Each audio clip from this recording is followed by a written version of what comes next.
Tidak semua benda kecil itu remeh. Ada yang ukurannya cuma sebesar kelereng, tapi pernah jadi alasan dua anak bertengkar, alasan satu anak pulang menangis, dan alasan yang lain pulang dengan kantong penuh kebanggaan. Benda ini tidak punya baterai, tidak terkoneksi internet, tidak pernah diupdate.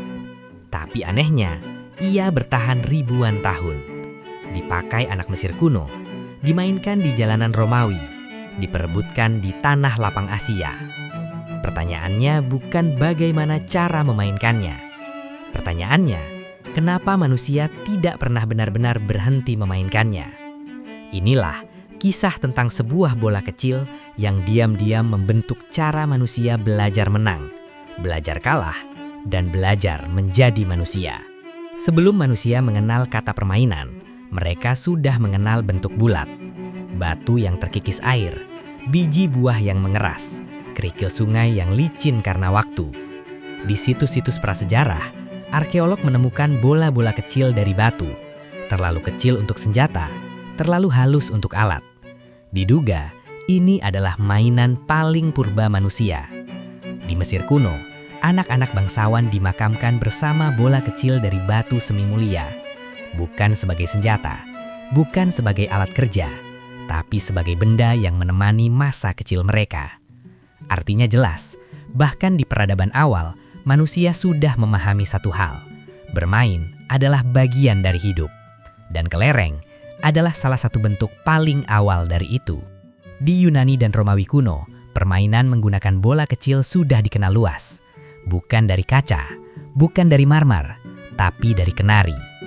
Anak-anak Romawi memainkan nuts game, melempar, membidik, mengumpulkan. Aturannya sederhana, tapi taruhannya nyata. Kelereng atau versi awalnya bukan hanya hiburan, ia melatih koordinasi, kesabaran, strategi. Di sini kelereng mulai berubah fungsi, dari sekedar benda bulat menjadi alat sosial. Anak-anak berkumpul, berkompetisi, belajar kalah, belajar menang. Sesuatu yang hari ini terasa sepele, tapi dulunya adalah sekolah kehidupan. Menariknya, nama marble tidak berasal dari permainan, melainkan dari bahan.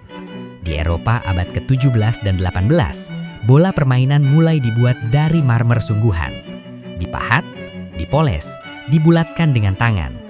Dari sinilah kata marble lahir.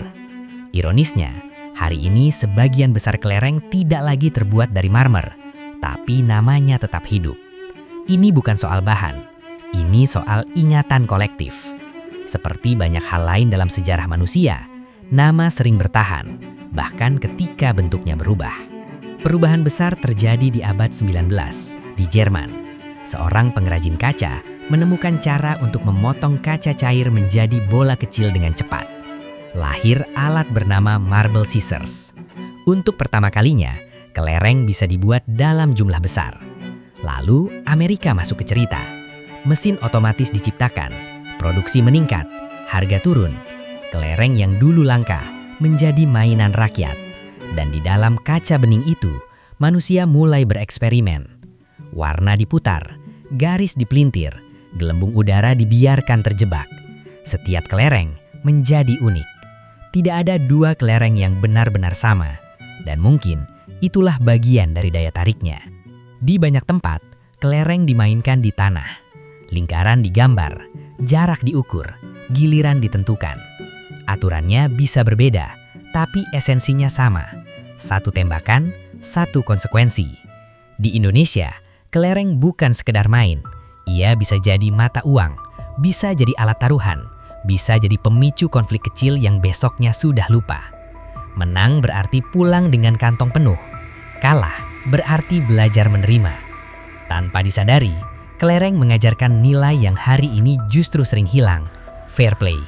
Ketika manusia dewasa, kelereng menghilang, digantikan pekerjaan, tagihan, target hidup. Namun kelereng tidak benar-benar pergi. Ia muncul dalam bahasa, losing your marbles, kehilangan akal. Kenapa kelereng? Karena ia diasosiasikan dengan kendali, ketepatan, fokus. Kehilangan kelereng berarti kehilangan arah. Dan mungkin itu bukan kebetulan. Hari ini kelereng bukan lagi permainan utama anak-anak. Ia kalah oleh layar, kalah oleh algoritma. Tapi ia belum mati. Ada turnamen resmi di Inggris, ada kolektor yang membayar mahal, ada seniman yang menjadikannya karya kinetik. Kelereng berubah bentuk, berubah fungsi, tapi tetap hidup. Karena ia tidak bergantung pada teknologi, ia hanya butuh manusia dan ruang kecil untuk bermain. Kelereng mengajarkan kita satu hal sederhana, bahwa sesuatu yang kecil tidak pernah benar-benar kecil jika ia bertahan ribuan tahun. Ia menggelinding melewati peradaban, perang, kemajuan teknologi, dan tetap sama. Mungkin di dunia yang bergerak terlalu cepat, kita tidak butuh hal yang lebih canggih. Kita hanya butuh satu bola kecil, satu garis di tanah, dan waktu untuk bermain lagi.